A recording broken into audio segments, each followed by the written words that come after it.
Assalamualaikum warahmatullahi wabarakatuh. Perkenalkan, nama saya Awan Kanistu dari Prodi Sains Data dari UPJJ UT Jakarta dengan NIM 0554014555. Dan hari ini akan merevisi tugas 3, yaitu The Versus Graph Java dan BSF.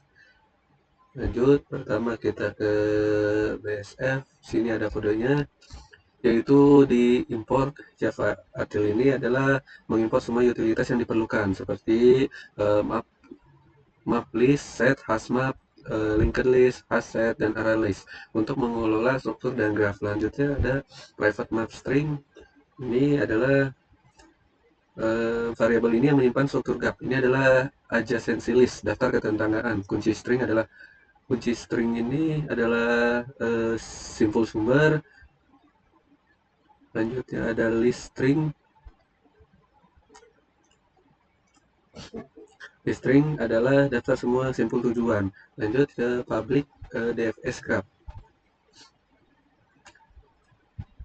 Sini adalah public DFS graph. Ini adalah konstruktor kelas DFS graph. Ini bertanggung jawab untuk menginisialisasi dan membangun graf sebelum pencarian dimulai.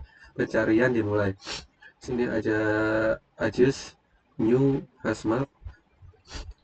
Ini adalah membuat objek hashmap kosong untuk menyimpan daftar ketetanggaan. Selanjutnya ada string nodes. Ini adalah mendefinisikan semua 8 simpul ya untuk dalam graf. Selanjutnya ada for string node, adalah mendefinisikan semua 8 simpul dalam graf. For string node ini adalah untuk melakukan inisialisasi untuk setiap simpul. Meskipun simpul belum memiliki tetangga, simpul tersebut dimasukkan ke dalam kunci key dalam adjust dengan nilai linked list kosong. Ini adalah linked list kosongnya. Ini memastikan bahwa ketika add edge dipanggil, daftarnya siap untuk ditambahkan. Dan ini adalah menambahkan koneksinya, serangkaian panggilan untuk menambahkan edge sisi ke graf, mendefinisikan koneksi antar simpul. Contohnya baris ini menambahkan koneksi A1 ke A2. Selanjutnya adalah private void. Ini adalah dipanggil dalam kelas ini, tugasnya untuk menambahkan koneksi berarah. Ada adjust get source, add destinasi. Ini adalah mengambil daftar tetangga list string dari simpul source, lalu menambahkan simpul destination ke daftar tersebut. Ini secara formal mendefinisikan edge source, lanjut ke destinasi. Selanjutnya ada visit at start node. Ini adalah menandai start node saat ini sebagai sudah dikunjungi. Nanti ada partnya, mencatat simpul saat ini ke dalam daftar jalur. Sistem upgrade in adalah mencetak pesan ke konsol, memberikan trace atau jejak langkah algoritma. Selanjutnya adalah di bagian if start node equals targeted. Di sini ada memeriksa apakah simpul yang baru bersedia dikunjungi adalah target yang dicari. Return true ini adalah jika target ditemukan. Fungsi segera mengembalikan true ini akan menghentikan semua panggilan rekursif. Selanjutnya di call start dan mengirimkan sinyal keberhasilan kembali ke fungsi pemanggil. Selanjutnya adalah tahap rekursif dalam the def logic. Ini adalah for string neighbor. Di sini adalah mengulang melalui semua tetangga dari simpul saat ini. If visit contain neighbor, di sini adalah kondisi kunci DFS. Pastikan tetangga tersebut belum pernah dikunjungi dalam pencarian saat ini. Selanjutnya ada if DFS neighbor target node visit dan path.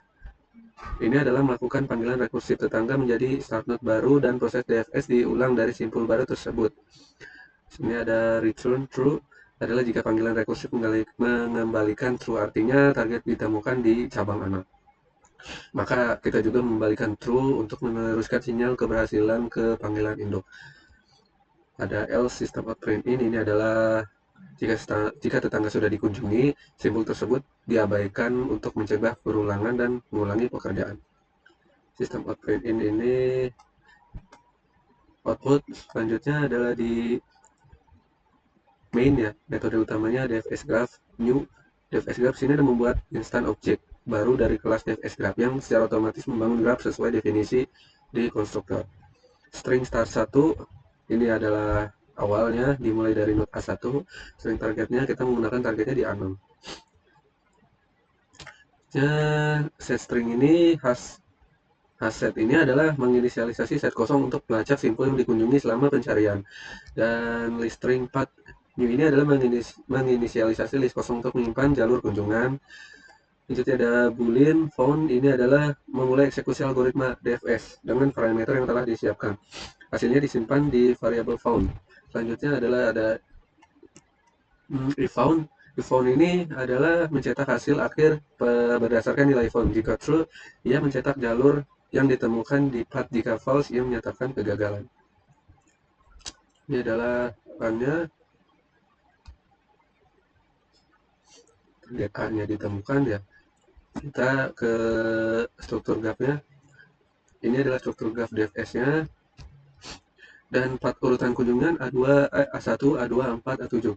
Caranya yaitu kunjungannya kan kita dari A1 memiliki anak ada A2, A3, setelah A3, A4, A5, A6, selanjutnya A6, A7, A8. Dan urutannya adalah A1 ke A2, lalu ke A4, ke A7. Setelah A7 ini melakukan trackback ke A4, ke A2, ke A5, ke A8, trackback kembali ke A2 hingga ke A1, dan selanjutnya setelah A1, A3, A6, dan hasilnya target ditemukan di A6. Dan path urutannya seperti ini: A1, A2, A4, A7, kembali A6, A5, A8, kembali lagi ke A1, terus A3 dan A6.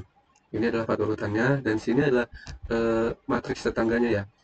Matriks ini berukuran 8x8 karena ada 8 not A1 hingga A8. Untuk penjelasannya, baris A1 ini terhubung langsung ke A2 dan A3, K memberikan nilai 1. A2 ini terhubung ke A4, A5. Selanjutnya A3 ini terhubung ke A6, A4 ke A7, lalu A5 terhubung langsung ke A8. Dan di baris A6, A7, A8 semua node ini adalah node down, leaf nodes. Jadi mereka tidak memiliki koneksi keluar dan semua nilainya 0. Selanjutnya kita ke BSF ya, BSF graph. Sama di sini adalah import. Sini untuk memastikan kelas seperti map, list, queue, set, hasmap, linked list, hasset, dan array dapat digunakan. Array list dapat digunakan. Sini ada private map string. Sini adalah untuk map memetakan setiap node string ke daftar tetangganya. Selanjutnya ada public BSF graph. Di sini ada menginisialisasi objek BFS graph. Tugas utamanya adalah membuat node dan edge sisi graph.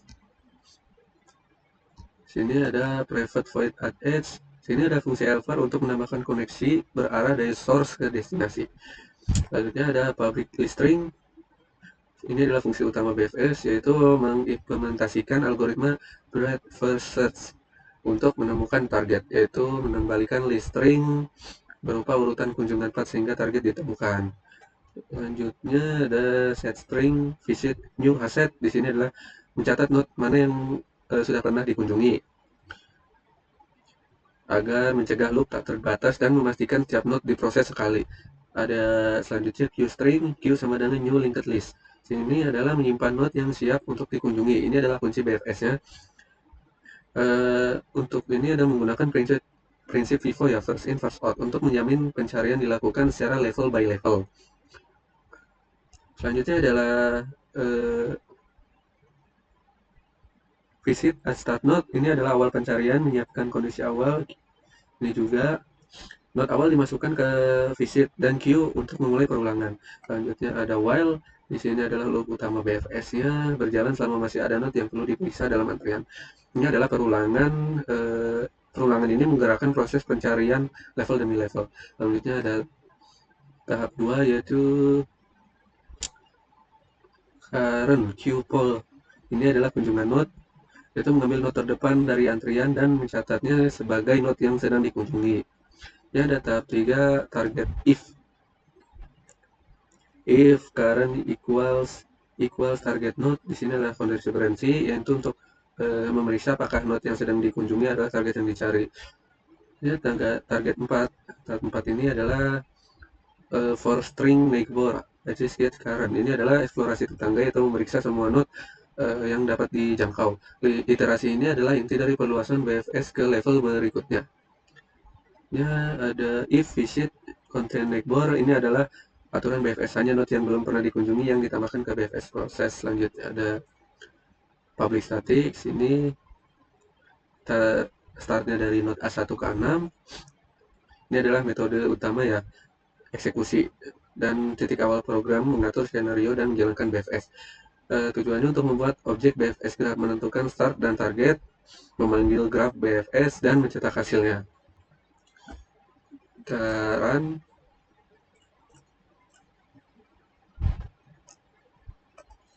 Target A6 ditemukan. Dan kita akan menjelaskan sini menggunakan struktur graf BFS ya. Target node A6 ini. Part urutannya itu ada di A1, A2, A3, lalu A6. Target logika BFS ini berbeda dengan DFS karena ia menjelajahi graf per level, melebar. Sebelum melanjutkan ke kedalaman berikutnya, BFS lalu menjamin akan menemukan jalur terpendek berdasarkan jumlah edge garis penghubung. Target kita adalah A6, dimulai dari A1. Untuk logikanya, BFS menggunakan antrian queue untuk melacak node mana yang harus dikunjungi selanjutnya. Dan graf yang terkoneksi itu ada di A1, A2, A3, lalu A2, ada A4, A5, lalu A3, ada A6, lalu A4 ada A7, A5 ada A8, A8 kembali ke A1. Sini inisialisasinya adalah A1 di antriannya, lalu ada antrian kedua A2, dan A3, dan node yang dikunjungi ada A1. Selanjutnya cek tetangga A1, A2, dan A3. Sini kita belum menemukan target node A6 ya. Selanjutnya keluar dari A2. Sini antriannya ada A3, A4, A5, A3, A4, A5. Node yang dikunjungi A1, A2. Cek tetangga A2 yaitu A4, ada A5. Sini ada tetangga A2. Lalu kembali kita keluarkan A3. Node A3 ini kita keluarkan, antriannya ada A4, A5, A6. Setelah A3 ini dikeluarkan, dan node yang dikunjungi adalah A1, A2, A3. Lalu cek tetangganya A3, A6. Sini adalah target setelah ditemukannya di A1, A2, A3, A6. Catatan ini A4 dan A5 dimasukkan ke antrian, tapi pencarian berhenti saat A6 ditemukan sebelum giliran mereka diproses. Jalur terpendeknya ya. Setelah itu kita akan menjelaskan matriks tetangganya ya. Matriksnya masih sama dengan ukurannya 8x8 node A1 hingga A8. Jelasannya untuk level 0 A1 ini BFS memulai, kita lihat di matriks A1 ya, di baris matriks A1 tetangganya adalah A2 dan A3. Selanjutnya antrian A2 dan A3 dimasukkan ke antrian. Ini di antrian A1, A2, dan A3. Selanjutnya di A2, di level 1 di A2 dan A3, BFS memproses dua node. BFS memproses A2, node paling depan. Melihat baris A2, kita lihat baris A2 tetangganya itu ada A4 dan A5. Dimasukkan ke antrian. Selanjutnya di A3, kita lihat baris A3, tetangganya A6. Ini adalah ditemukan targetnya, yaitu pencariannya berhenti. Meskipun A4, A5 dimasukkan ke antrian BFS menemukan A6 pada level 1. Untuk memastikan jalur A1 ke A2, jalur A1 ke A3 dan ke A6 adalah jalur terpendek. Dan di sini saya akan menjelaskan mengapa A6 ke A8 itu bernilai 1. Koneksi dari A6 ke A8 bernilai 1 karena koneksi tersebut didefinisikan sebagai bagian dari struktur graf berarah, directed graph, yang digunakan untuk menjalankan algoritma BFS atau DFS. Meskipun koneksi ini di dalam graf, jalur sukses terpendek untuk mencapai target A6 dari A1 adalah A1, A3, dan A6. Koneksi A6 ke A8 ini adalah koneksi keluar dari target yang tidak digunakan dalam pencarian sukses, tapi ia harus tetap dicatat dalam matriks ketetanggaan karena matriks merefleksikan semua koneksi yang mungkin dalam graf. Dan A8 juga ke A1. Dan berikut adalah penjelasan revisi tugas 3 dari saya. Kurang lebihnya mohon maaf. Assalamualaikum warahmatullahi wabarakatuh.